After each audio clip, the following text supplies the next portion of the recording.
Hello, I am Professor Kino, and welcome to my Office of Cinematic Antiquity. Today we will be talking about... Way back in the early 2000s, award-winning filmmaker James Cameron decided to move forward with an adaptation of Yukito Kishiro's acclaimed manga series Battle Angel Alita, aka Gundam, after having fallen in love with it. While Cameron worked on a script for quite a few years, he ended up shelving the project so as to move forward with Avatar. After that movie came out in 2009, it seemed like Alita might be brought back into the light, but ended up remaining shelved while Cameron began working, and is still working, on his planned Avatar sequels. So it seemed like the Alita project was destined to stay trapped in the dark, quiet life of pre-production hell. At least, it did until friend and protege of James Cameron, Robert Rodriguez, showed interest in the project. After some discussion, it was decided that Rodriguez would helm the film, while Cameron would stay on as a screenwriter and producer so he could be involved in the project and still work on his Avatar franchise. And once I heard about this whole situation, I became excited. I mean, Robert Rodriguez directed one of my favorite films, Sin City, and this being another of his comic series passion projects, of course I was intrigued. And it actually made its way onto my top 10 most anticipated films of 2019 list. And now that it's finally out and I've seen it, did it live up to my anticipation, and do I think it deserves your money? Premise.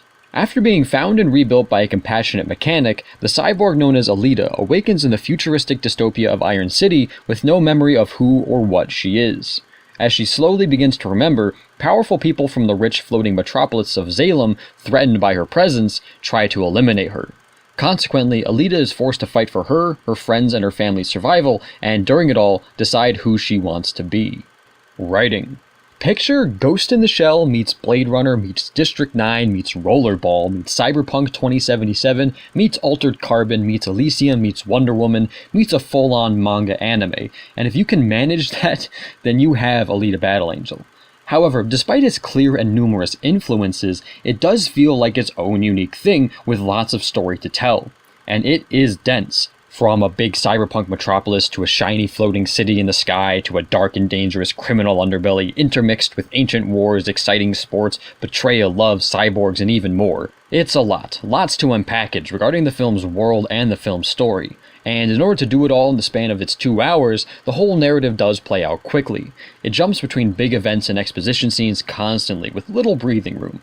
Despite this, however, it is not too overwhelming, and this is in part due to the nature of our protagonist, Alita. Not only is she an enjoyable lead hero to spend time with, charming, adorable, strong, etc., but her character arc is that of a fish out of water. She knows as little about the world of Iron City as we do, so while it is vast and detailed, we are able to learn about it at the same time that our hero learns about it. Consequently, as the movie progresses, everything falls into place, and by the time that Alita is confident in her new surroundings, so are we, the audience. However, this does not mean that everything is clear and resolved by the end of the film. Quite the contrary. While we do get to become relatively confident in the world of Iron City, there is still so much that is only teased. Detailed flashbacks that are only touched upon, interesting concepts that are only briefly introduced, a main antagonist that is never really seen, and an ending that, while moderately satisfactory, is nowhere close to conclusive. Nevertheless, as I said before, this film does try to do a lot in a short amount of time, and what it does decide to focus on, while only feeling like a snippet of this material's potential, is intriguing, engaging, and entertaining, from cyborg fights to a romance that, despite being YA, does have some intriguing and dark twists and turns to it, to bounty hunters, to the vicious sport of motorball, to even more, and it is an experience that is well worth jumping into. So, Alita Battle Angel is a great introduction to the world of Alita, one full of wonder and spectacle that definitely makes for an entertaining ride. However, because it is trying to adapt such a dense manga series, it does leave a lot of unanswered questions, and makes this obviously first film feel slightly unresolved. Despite this, I do encourage everyone who is interested in this film to see it in the theater so as to help it make a profit and guarantee a sequel, because this is a fascinating and fun story that deserves to be continued. Acting. Rosa Salazar is great as Alita. She brings the proper naivety, innocence, and adorableness to the role, but also the proper amount of confidence, charisma, and strength. It can be a difficult balance to maintain, but Salazar does it marvelously. Other standouts here are Ed Skrein as the overconfident bounty hunter Zapan, Jackie Earle Haley as the gruff thug Gruishka, and Christoph Waltz as the kind Dr. Dyson Ido, the doctor who finds and rebuilds Alita. All three become their characters. Skrein makes Zapan egocentric and odious, Haley makes Gruishka intimidating and brutish, and Waltz makes Ido compassionate, fatherly, and respectable. They all do fine jobs. And then a slight step down from these, but in no way bad, are Kian Johnson as Alita's love interest Hugo, Jennifer Connelly as the mechanic Shireen, and Mahershala Ali as the villainous motorball mogul Vector. They are good. Connelly and Ali are great to see, and they definitely do look cool here, but their performances feel a little dry and unenthused. They are definitely the skilled thespians they've always been, and their talents do show, but they just don't feel as passionate about the material as Rosa Salazar, Robert Rodriguez, and James Cameron.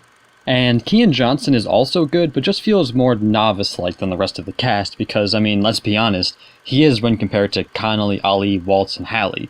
However, I did find him charming here, overall solid, and he does a good job of holding his own. I am interested to see his talents develop as his career continues because I do think he has a lot of promise.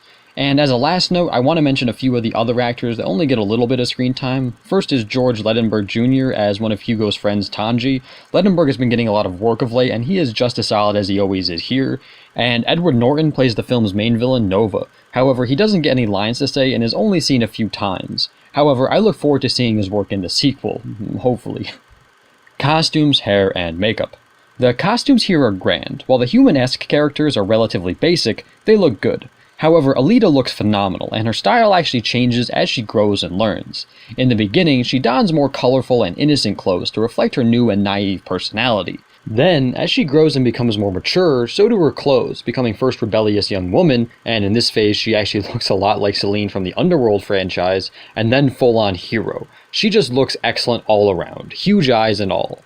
And as for the designs of the cyborgs themselves, or hardskins as they are sometimes called, they are just as extraordinary. From Alita's two stunning, well-realized shells, to the exquisite detailing on Zapan's armor, to the gruff and beat-up look of Gruishka, to all of the unique cyborgs playing motorball, the designs of every cyborg are amazing. Set design. The look of Iron City is incredible. Everything feels fully lived in and alive in that dystopian cyberpunk way. Poverty, lawlessness, robots, cyborgs, powerful elites, ruins, arenas, and little nooks and crannies in between. Everything looks great, and probably my favorite part of it is how director Robert Rodriguez implemented his own Spanish culture into it all. It's not in your face, but if you pay attention, you will notice that the signs are in English and Spanish, and a lot of the people living there speak English and Spanish. It is an interesting path to take since most cyberpunk cities that we've seen usually mix English with Chinese or Japanese, so it's nice to see a new imagining of a cyberpunk environment, i.e. a slightly Spanish one. Choreography. The action here is really engaging. While it isn't as amazing as, say, Mad Max Fury Road levels of holy cow, it is still handled really well. Whether it revolves around a cyborg bar fight, an alley ambush, or a motorball game, the imagination and spectacle on display is jaw-dropping. From wacky cybernetic weapons to brutal and impactful punches to high-octane races and chases, every time the action started I became riveted, glued to the screen. It was superb. Cinematography. This film is a looker. From sprawling shots of Iron City that show its vastness to exciting action which is always framed to actually show you what's happening, to the framing of the actors, especially of Alita when her wonderful eyes are accentuated to enhance emotional scenes, this is probably one of the best looking Robert Rodriguez films cinematography-wise. Although, despite its big-budget look, it still has a charming low-budget Rodriguez feel that is typical of his other films. In fact, I noticed a few shots that were framed just like his other movies. For example, one of Alita running across the roofs of Iron City was reminiscent of Marv running across the roofs of Sin City. I liked it a lot. Editing. The editing here does a great job at bringing forth the proper emotion that the film was looking for. The action scenes feature frenetic but not overdone edits to add excitement. The exposition scenes feature calmer and fewer edits, etc. It allowed the whole film to flow, and while the plot did fly by a little fast at times, the scenes never felt choppy or rushed. Everything was pieced together well, and the editing was never really noticeable. In other words, it was good. CGI. Glorious. Computer-generated effects have come a really long way. This film is just drop-dead gorgeous, but there was a lot here, so I'm going to break down my comments on it into a few categories. First is the look of Alita herself. While I knew she was CGI, at least mocapped by Rosa Salazar, and even though she sometimes branched into Uncanny Valley territory a little, I never questioned her presence. She just looks so damn real. And while her large eyes might be a turnoff for some just because of their existence, it was a bold creative choice, I actually found them really attractive. I've always liked the power of eyes to be able to convey emotion and heart, and Alita's were just huge windows into her soul, and they were used really effectively by Salazar and then enhanced with CGI. All in all, she looks fantastic. As for the other CG characters, i.e. the other cyborgs, they look good for the most part as well. just as detailed and well realized as Alita. However, they did once in a while look very CG. It wasn't bad, but sometimes emotion or action that they did gave away their true nature, that of being computer generated as opposed to real. However, the number of times this happened was small. The rest of the time, everyone looked remarkable.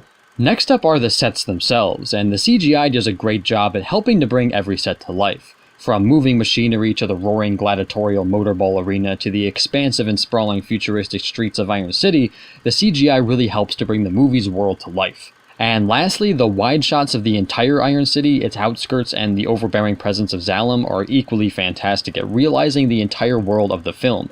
The CGI here is just a milestone of technology. We keep getting closer and closer to complete photorealism, and I am actually intrigued by that prospect. But for now, Alita Battle Angel is about as close as we're gonna get. Music. The compositions by Tom Hulkenberg are good. The entire score is kind of a mix of orchestral, although string-heavy, pieces and electronic music with heavy beats. A little Blade Runner with some fantasy elements, think Lord of the Rings light, with intense futuristic electro overtones.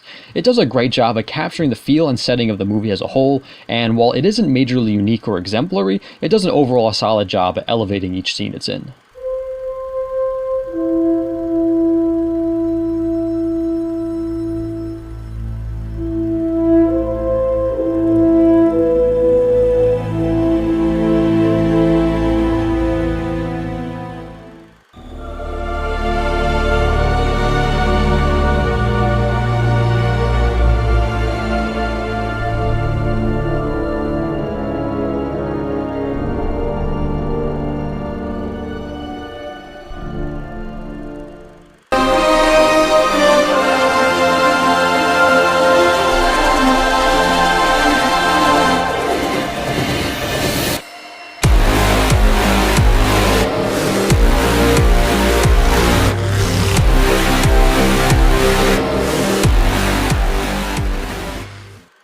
Direction.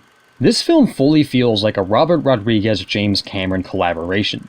While the story, visuals, and overall look of the movie is that of a Cameron film, something which Rodriguez really wanted to achieve, it also has a slight low-budget Rodriguez charm mixed with it, and I think that's fantastic. This is a film that was made by two fans of the source material, and it's great that Cameron was involved because from what I've read, him being involved allowed Rodriguez to have nigh complete creative control, and that allowed Yukito Kishiro's manga series to be adopted to the big screen in a faithful, marvelous, and celebratory fashion that fans of the manga can appreciate and newcomers can be intrigued by. And as a side note, I think that if Rodriguez is passionate about a comic series and wants to do a movie of it, studios should just give him the money to do so. Between this and Sin City, his ability to capture the feel and story of his favorite comics and bring them to life on screen is simply amazing. My enjoyment. I really enjoyed this movie. It awakened a feeling of wonderment that I haven't felt in a handful of years, probably since Fury Road, or maybe even before that. It was a childlike awe and excitement, and it was a welcome sensation. I grew to love Alita's character and enjoyed the whole story despite its flaws and incompletion. To be honest, I didn't want the movie to end, and when it did, I was left wanting more. I am now consistently checking how it is doing at the box office because I am really hoping that this film gets a sequel. I just liked it that much, and I'm really considering jumping into the manga series to fill the, well, hopefully just, gap until the next one. Recommendations.